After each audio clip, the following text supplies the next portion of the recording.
행복한 주일입니다. 오늘 말씀의 내용과 아주 가까운 것 같은 찬양을 불러주셔서 감사합니다. 나를 자유케 하신 사랑 찬양해. 나를 누르는 아픔을 고치셨네. 나의 영원한 아픔을 주님께서 하시고 회복시켜 주셨다는 것 같은 찬양인데요. 오늘 말씀의 제목은 죄와 더러움을 씻는 셈이라는 그런 제목을 가지고 우리 레위기서 14장 2절의 말씀을 함께 펴시도록 하겠습니다. 레위기서 14장 2절로 9절입니다.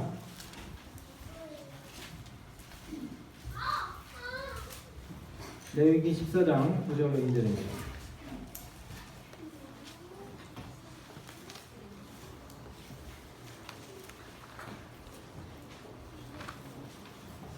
하나님의 말씀 레위기서 14장 2절로 9절을 읽어드리겠습니다.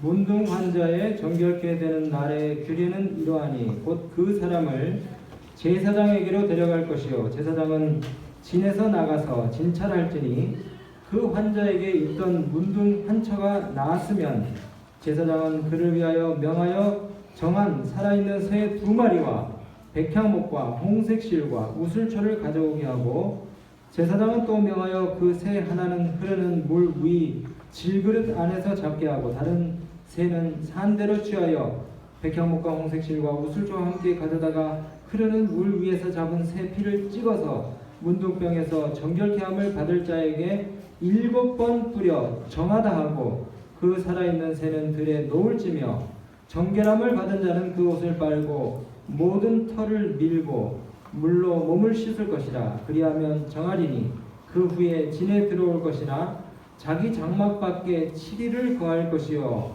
7일 만에 그 모든 털을 밀되 머리털과 수염과 눈썹을 다 밀고 그 옷을 빨고 몸을 물에 씻을 것이라. 그리하면 정하리라.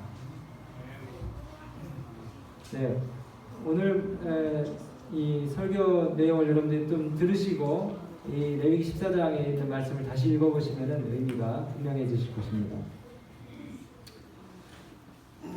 여러분, 그 젊고 힘있고 예쁠 때에는 내 능력만으로 내가 충분히 살아갈 수 있을 것이라고 이렇게 큰 소리를 칩니다. 그렇게 말하는 사람들이 많이 있죠. 세상 것들이 주는 매력이 대단합니까? 정말 황홀하기도 하고 짜릿하죠. 시간 가는 줄 모릅니다. 모니터 앞에서 2박 3일 동안 컵라면만 먹고 컴퓨터 게임을 하다가 죽은 사람이 있어요. 여러분, 갤럭시 S10 혹시 가지신 분 계십니까?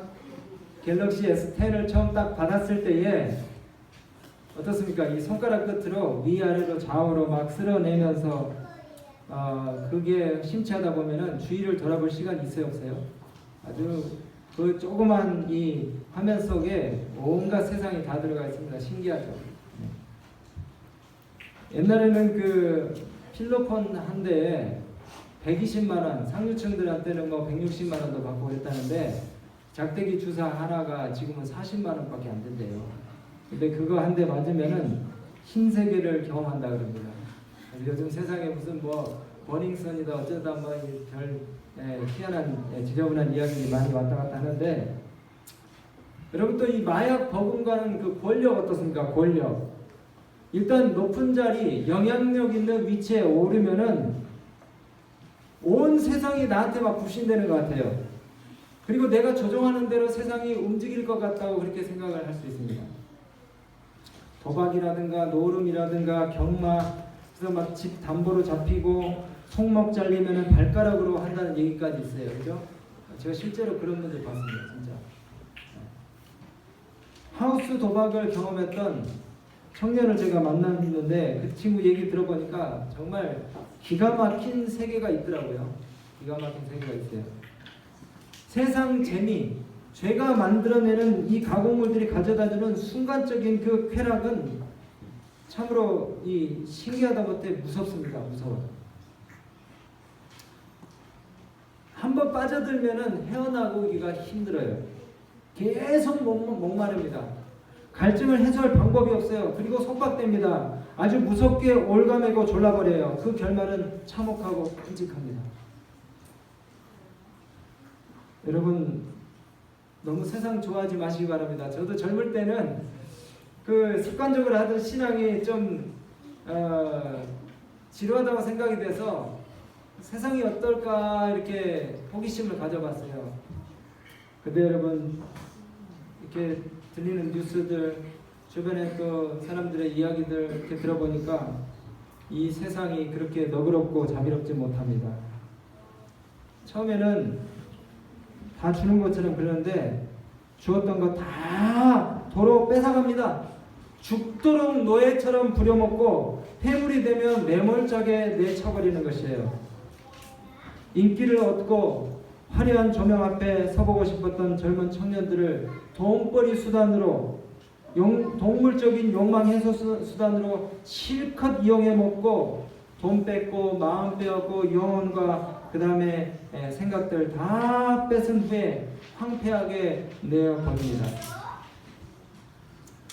사단이 자기들 유리할 때만 데려다가 쓰죠. 그러다가 쓸모없으면 완전히 발가벗겨가지고 내칩니다. 여러분 낡고 진보한 것으로 칠부했던 우리에게 있는 그 진리와 사랑 그리고 참된 믿음의 길로 돌아서려고 하지만 돌이키기엔 너무 늦었다고 생각할 때가 있어요. 사랑하는 여러분, 세상이 주는 쾌락은 잡힐 듯이 신기루같이 마음에 희미한 전망을 끊임없이 던져줍니다. 그런데 막상 가서 보면 실체가 없어요. 거기 실체가 없어요. 또 기대를 안고 다시 달려가 보면 헛개비입니다. 다시 일어나서 붙잡으려고 안간힘을 써보지만 가보면은 아무것도 없어요. 그냥 심심하고 무료함을 달래보기 위해서 혹은 자극적인 즐거움을 기대하고 일확천금을 꿈꾸며 인생 대역전 대반전을 바라는 사람들이 단번에 여행으로 돈방석 위에 앉아보고 싶은 생각으로 라스베가스에 몰려듭니다. 카지노 자본주의의 상징인 이 서부 미국 라스베가스, 정말 이 사람이 도저히 살 것 같지 않은 그 사막의 한가운데에 화려한 도시가 있어요. 밤낮으로 휘황찬란한 이 도시 바로 아래에 전혀 다른 세상이 있습니다. 혹시 터널족 들어보셨습니까? 터널족? 지하 하수구에 도박으로 집과 직장을 완전히 다 잃어버린 폐가 망신한 사람 300명이 그 지하 하수구에 뭡니까? 임시 거처를 마련해 놓고 손전등하고 촛불에 의지해서 살고 있어요. 근데 처음에는 그렇게 임시 거처로 살려고 했다가 아예 죽을 때까지 거기서 사는 사람들도 많이 있습니다. 제가 거기 몇 번 가봤거든요. 라스베가스 여러 번. 전 도박하러 간 거 아닙니다, 여러분. 죄의 실체예요. 실체입니다. 세상에 공짜가 없어요. 우리 여기 젊은 학생들 또 청년분들 계시는데 여러분 세상에 공짜는 없습니다. 그 다음에 또 한 가지 중요한 사실, 인생은 훅 갑니다. 훅 가요. 죄의 삭은 사망이라는 이 단순한 구절이 진리입니다. 레위기 13장과 14장은 우리가 화요일날 살펴보셨던 것처럼 문둥병 규례에 대해서 길게 이야기하고 있어요. 다른 어떤 장보다도 깁니다. 13장은 59절에 걸쳐서 14장은 57절에 걸쳐서 문둥병 환자에 대한 규례를 갖다가 자세히 망라하고 있어요. 여러분, 죄가 문둥병으로 상징되었다는 이 사실을 놓고 볼 때에 그 죄를 어떻게 취급하고 다뤄야 될지에 대한 교훈이 거기에 있습니다. 피부병 중에 가장 악성 피부병인 이 문둥병은요, 특징이 육체가 썩어 들어가는 줄을 그리고 골마 들어가는 줄을 못 느끼는 질병입니다. 죄로 찌들어서 무감각해진 상태, 육체의 소욕을 따르고 영적인 사물에 대해서 무관심해진 상태, 신앙생활하면서 영적으로 무기력해지고 세상 것과 결탁해가지고 거기 찌들어가고 그 다음에 썩은 내가 나서 영적으로 병들은 상태를 알지 못하는 것, 이것을 바로 문둥병이라고 합니다. 죄의 치명적인 타격을 입어서 눈을 잃고 귀를 잃고 손목을 잃고 다리를 잃는 것이에요. 삼손처럼 눈이 뽑혀가지고 연자맷돌을 돌리는 그 아주 비참한 상황 가운데 내몰리는 것입니다. 볼 수도 들을 수도 없는 죄에 완전히 사로잡힌 이 영적인 상태가 바로 나병의 상태인 것입니다. 여러분, 우리도 정도의 차이는 있지만은 다 우리가 죄인이고 죄의 노예이고 사형 선고를 받았어요. 문둥병에 찌들은, 죄의 문둥병에 찌들은 환자들입니다. 그런데 그리스도의 속죄의 사역, 예수 그리스도의 희생, 그분의 보배로운 피가 우리를 깨끗하게 하셨어요. 그래서 우리가 죄의 문둥병으로부터 자유함을 입게 된 것입니다. 그 회복의 깊이를 깊이 그 의미를 묵상하게 되는 내용이 바로 이 레위기 14장입니다. 문둥병 정결 예식을 통해서 예수 그리스도의 속죄의 의미를 우리가 더 깊이 이해하게 되는 것이에요. 오늘 제가 이 내용을 좀 살펴보려고 합니다. 문둥병 환자를 이 회복했다 그래서 제사장에게 데리고 오게 되면 제사장이 진찰을 하고 정결 예식을 거행합니다. 그런데 특별히 살아있는 2마리의 새를 그 정결함을 있게 되기를 원하는 환자가 가지고 와요. 제가 오늘 새 2마리를 여러분들 앞에 가지고 왔습니다. 유튜브에 보니까 적는 법이 나오더라고요. 어떻게 새 같습니까? 좀 크게 했어야 되는데 제가 이 성경 페이지를 넘겨야 되니까 작게 만들었어요. 또 한 마리는 파란 새입니다. 어떻게 새 같습니까? 파란 새하고 빨간 새. 여러분, 이 2마리의 새를 가지고 행해지는 의식은 죽음과 파멸에 이르는 질병으로부터, 죄로부터 자유함을 입은 사람의 행복을 상징하고 축하하는 놀라운 속죄의 표상을 담고 있습니다. 4절 5절을 한번 읽어보겠습니다. 다시. 제사장은 그를 위하여 명하여 정한 살아있는 새 2마리와 백향목과 홍색실과 우슬초를 가져오게 하고, 제사장은 또 명하여 그 새 하나는 어디서요? 흐르는 물 위에 질그릇 안에서 잡게 하라 그랬어요. 제가 한번 상상을 해봤습니다. 광야에 개울이 있었는지는 모르지만은 물이 절절절절 흐르는 그곳에 살아있는 새가 이렇게 질그릇에 담겨져 있어요. 이게 질그릇이라고 우리가 상상을 하는 겁니다. 여러분, 이 질그릇은 고린도서 4장 7절에 보니까 우리가 이 보배를 질그릇에 가졌으니 이는 심히 큰 능력은 하나님께 있고 우리에게 있지 아니하면 알게 하려 합니다. 여러분, 이 질그릇은 보잘것없고 연약한 우리를 가리킵니다. 뭐라고요? 이 질그릇, 보잘것없는 우리를 가리켜요. 질그릇. 인성을 쓰고 오신 우리 예수님, 인성, 사람의 그 질그릇과 같은 인성을 쓰고 오신 주님을 상징해요. 그런데 이 새로 상징된 질그릇과 같은 육체 안에 계신 그리스도께서 희생을 당하셔요. 여러분, 제사장이 흐르는 물 위에 이 질그릇을 놓고 그 다음에 살아있는 새를 갖다가 놓고 물이 찰랑찰랑 넘쳐가지고 질그릇 안으로 들어갈 거 아닙니까? 그죠? 그 다음에 새를 갖다가 이렇게 죽이면, 죄송합니다, 이렇게 죽이면 이 새의 몸에서 흘러나오는 피가 이 들어간 물, 흐르는 물, 들어간 물과 희석이 돼가지고 물과 피가 흘러내리는 방향으로 쏟아져 내려갈 거 아닙니까? 새의 몸뚱아리에서 나온 피하고 그 다음에 흘러 넘쳐가지고 들어간 피와 섞인 물이 흘러내려가요. 꼭 뭐같이 생각이 됩니까? 십자가에서 로마 군병의 창에 찔려가지고 옆구리, 상하신 옆구리에서 물과 피가 쏟아져 나오는 그 장면 생각 안 나십니까? 예? 죄와 더러움을 씻는, 스가랴서에 있는 그 죄와 더러움을 씻는 샘이 거기서 쏟아져 나오는 장면이 연상되지 않아요?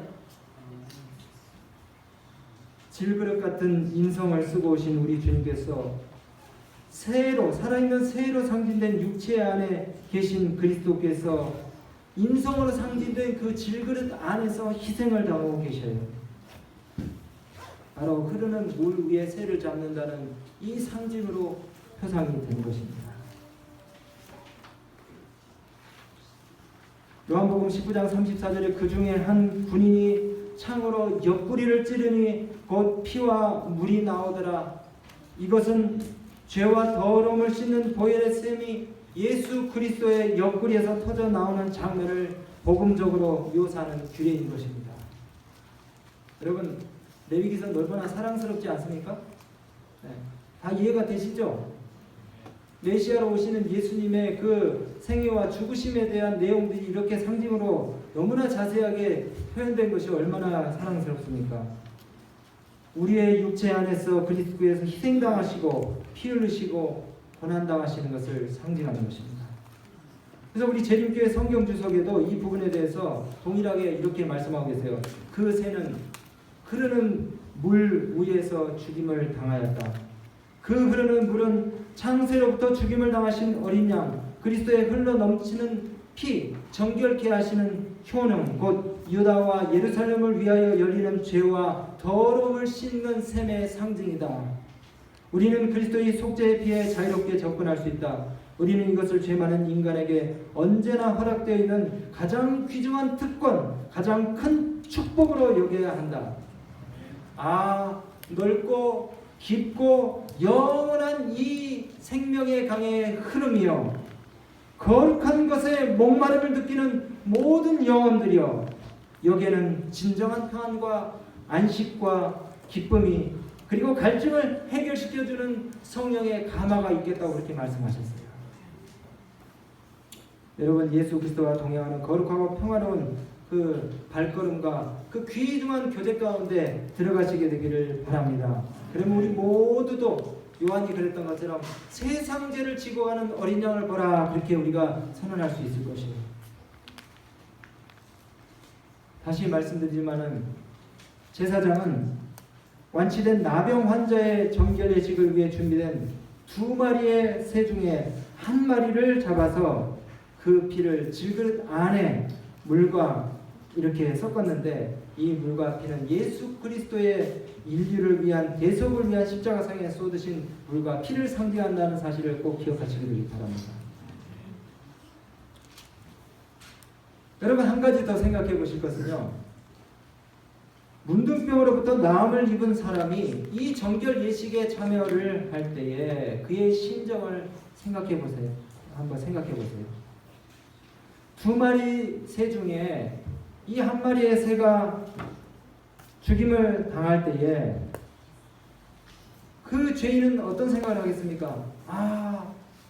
나의 죄 때문에 저 무고한 새가 내가 죽어야 될 죽음을 당하고 있구나. 영적으로는 범죄하여 죽을 수밖에 없는 이 나의 죄짐을 대신 지시고 예수 그리스도께서 죽으시는구나, 그런 생각을 하겠습니까?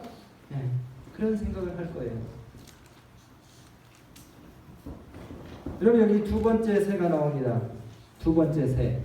레위기 14장 4절부터 8절에 보면은 이 2번째 새가 나오는데요. 이 첫 번째 새를 갖다가 죽이면은 거기서 피가 나오잖아요. 그 피를 어디에다 묻힙니까? 이 2번째 새에다가 묻혔어요. 저 피 묻힌 거 보이시죠? 네, 2번째 새 몸에다 이렇게 묻혔습니다.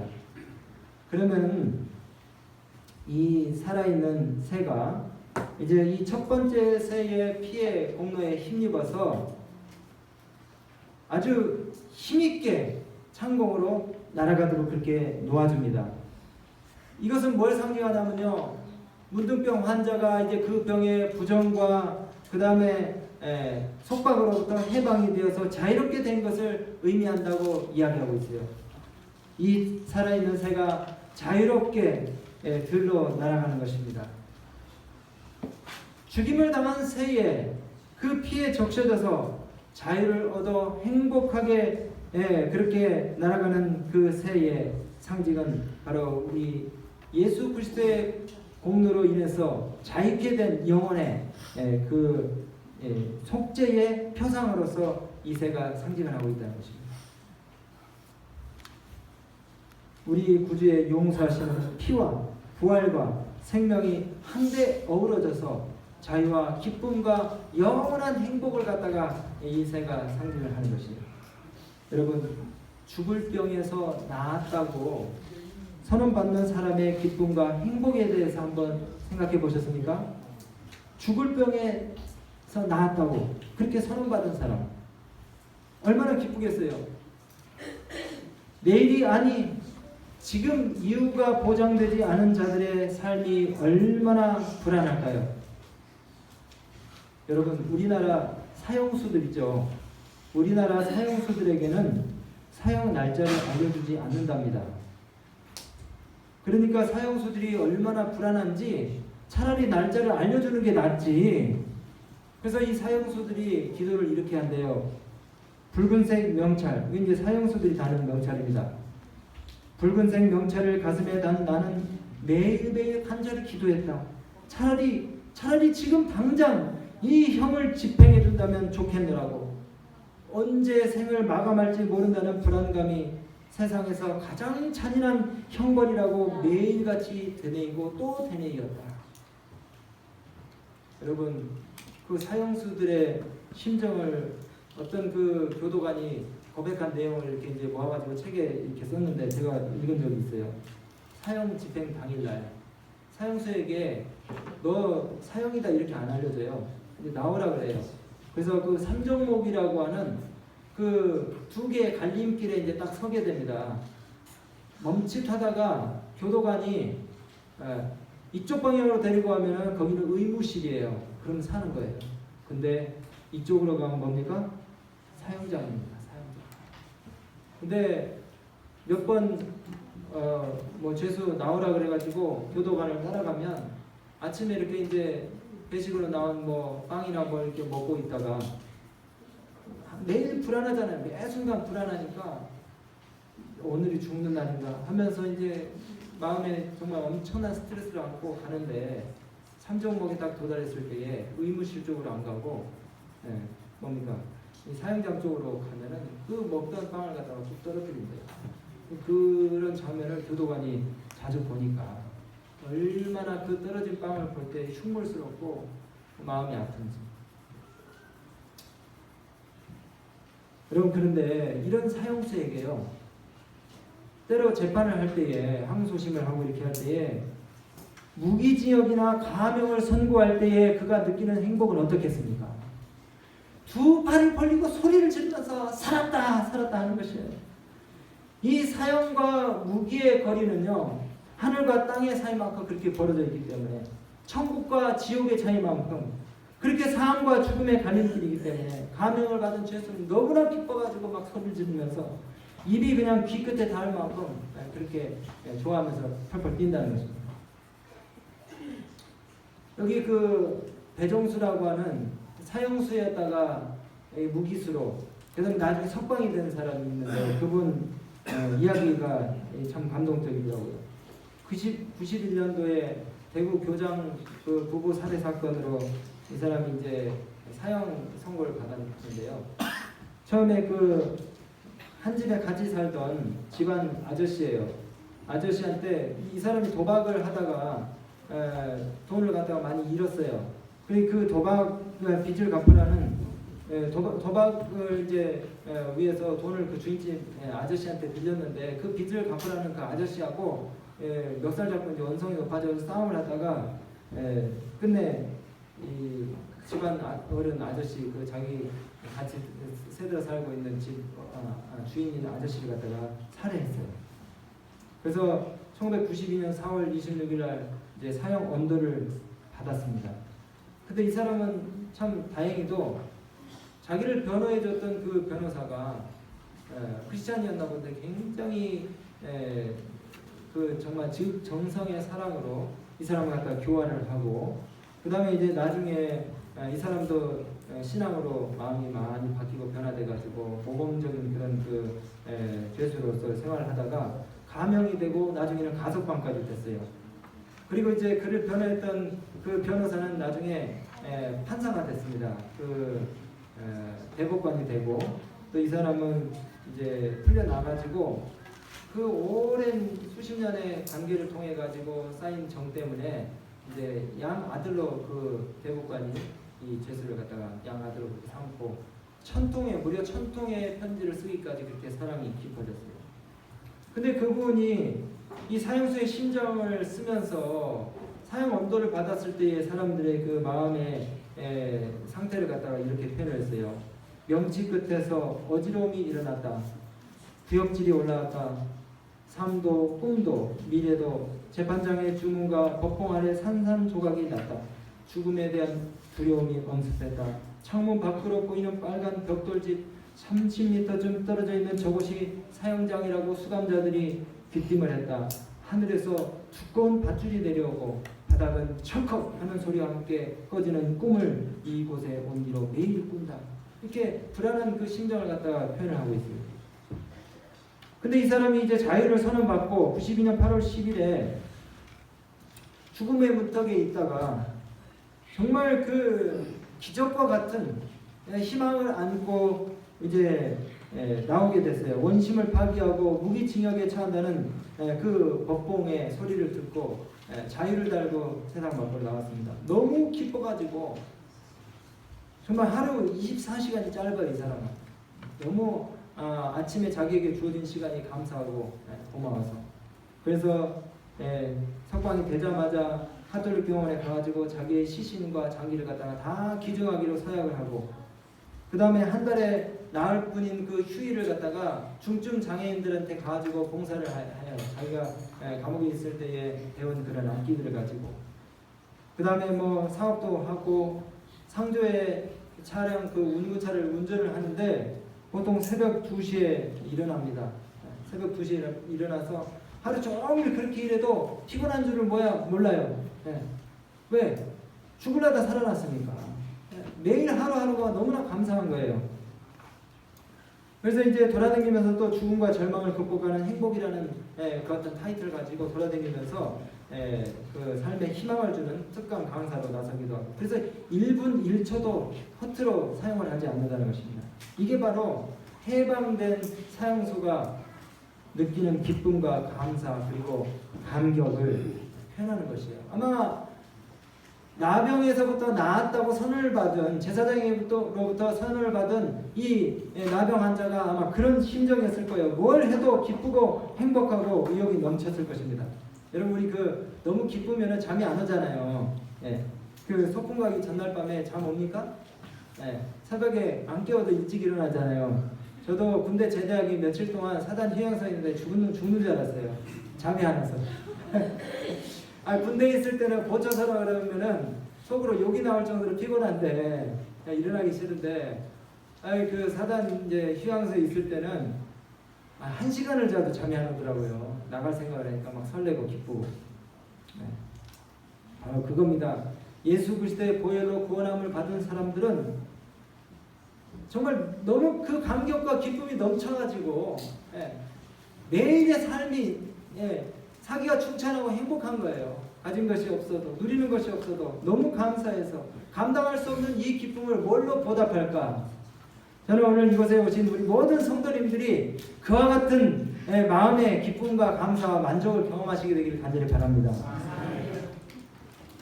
제가 이제 말씀을 거의 마치면서 여러분, 정결 예식 때 가지고 오는 그 3가지가 더 있어요. 여기 이 새하고 새 2마리하고 또 가지고 오는 게 있는데, 그게 뭐냐면 첫 번째 백향목입니다. 백향목 제가 언제 우리 정상현 장로님 때 방문 가가지고 보여드렸는데, 우리나라 소나무 같이 좀 비슷하게 생겼어요.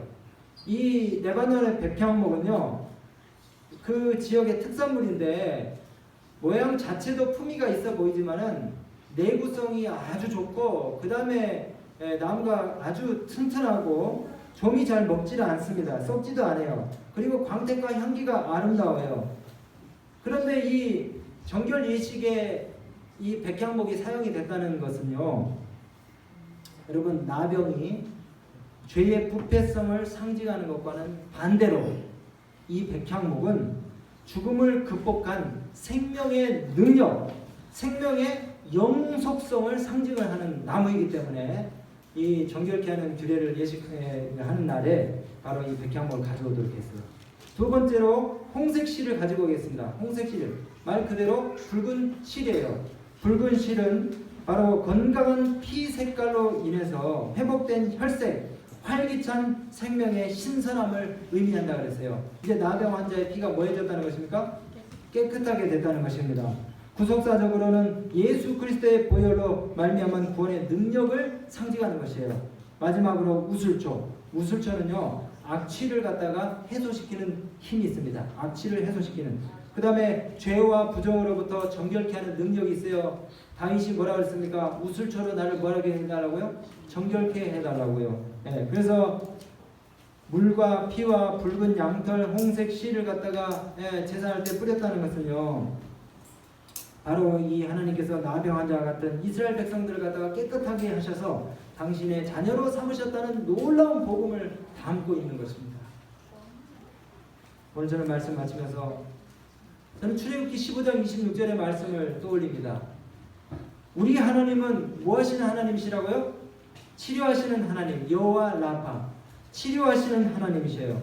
그리고 우리가 또 한 가지 기억해야 될 것은 죄의 잔혹성이고 파괴적인 성격입니다. 레위기 14장에 그렇게 길게 문둥병에 관련된 규례를 말씀하시고 계신 이유가 있었어요. 문둥병은 감각을 마비시키는 병이고 무감각하게 하는 병이고 썩어 들어가게 하는 그런 병입니다. 죄의 특성이 그래요. 마약이 그래요. 잠깐의 쾌락을 위해서 처음엔 호기심으로 살짝 발만 담갔다가 내가 빼야 되겠다 그렇게 시작하는데 죄라는 것이 그렇게 쉽게 우리를 놔두지 않습니다. 여러분, 첫 번째 대문을 여는 순간에 두 번째 대문이 열릴 준비를 하고 있어요. 그 다음에 세 번째 유혹의 문은 훨씬 쉽게 열립니다. 그러니까 첫 번째 문을 열어서는 안 돼요. 두 번째, 세 번째, 네 번째 문은 갈수록 쉽게 열립니다. 몸이 건조하게 재미없게 맨날 똑같이 그렇게 내가 왜 살아야 되나 구질구질하게, 그런데 경솔하게 뱉은 그 말이 얼마나 큰 후회를 불러올지를 생각해 봐야 됩니다. 인생 별거 아니에요. 자기를 위해서 산다고 목표를 정해 보세요. 금방 허무해집니다. 더 짜릿한 거, 더 말초적인 거 찾다가 어느새 망가진 자신의 영혼을 발견하고 놀랄 때가 올 것입니다. 여러분 한번 같이 해보실까요? 인생은 헌신이다. 인생은 희생이다. 인생은 손해보고 사는 것이다.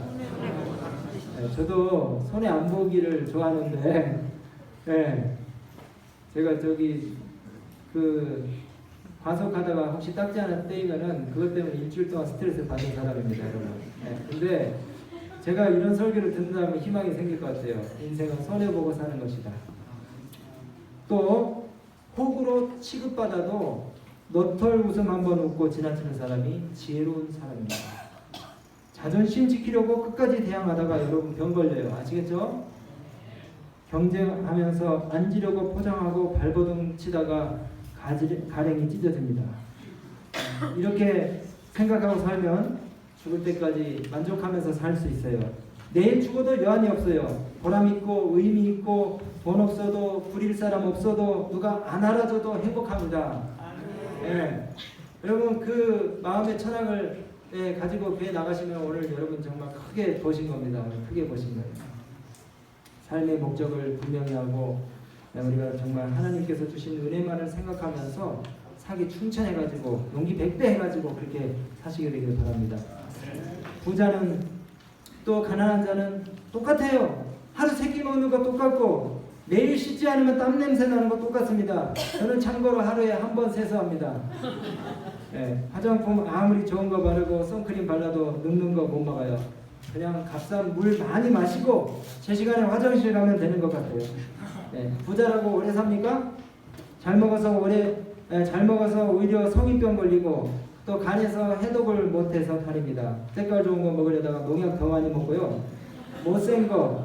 못생긴 거, 그 다음에 썩은 거, 벌레 먹은 거, 그 다음에 그런 거 먹으면은 영양 더 많은 거 먹는 겁니다. 여러분, 진리를 그리고 우리에게 주어진 신앙을 우습게 여기지 마시고 또 세상 것 너무 부러워하지 마시고 풀은 마르고 꽃은 시드라 우리 하나님의 말씀은 영영이 서리라 하신 말씀을 마음에 새기시면서 예수 그리스도의 보혈의 공로를 의지하며 죄와 사망의 얽매임에서 자유케 되시는, 정말 이 바람새처럼 자유케 되시는 영혼들이 다 되시게 되기를 바랍니다. 그래서 넓은 창공 위로 훨훨 날아다니며 죽음의 나병, 죄로부터 해방된 우리들도 위의 것, 신령한 것, 그리고 영원한 것을 위해서 날아오르는 진실한 그리스도인들 다 되시기를 바라면서 말씀을 마치겠습니다.